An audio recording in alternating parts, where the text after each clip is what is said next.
Ich bin Dr. Domonko Horvath, der Erfinder von Optagate. Optagate ist ein modernes, hygienisches Einweg-Lippen- und Wangenhalter, der Panoramasicht auf die Zähne erlaubt.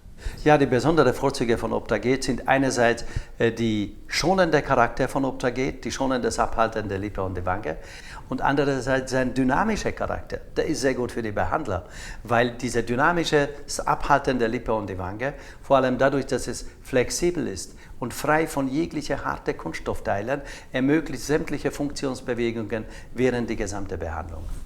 Patienten empfinden es sehr angenehm, insbesondere deshalb, weil nicht Assistenz und Zahnarzt, das heißt 2 Personen mit 4 Händen in dem Mund arbeiten, sondern nur der Zahnarzt alleine. Und außerdem Optagate hilft die Patienten, den Mund auch offen zu halten.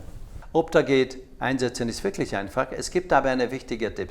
Der Zahnarzt arbeitet ja immer bei offenem Mund. Und bei offenem Mund ist die Lippe ja sehr angespannt. Und wir müssen den inneren Ring von den Optagate hinter der Ober- und Unterlippe bringen.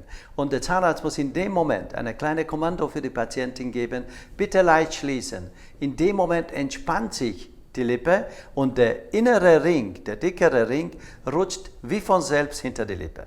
Optagate ist mit der Zeit meine untrennbare und unersetzliche Behandlungsbegleiter geworden.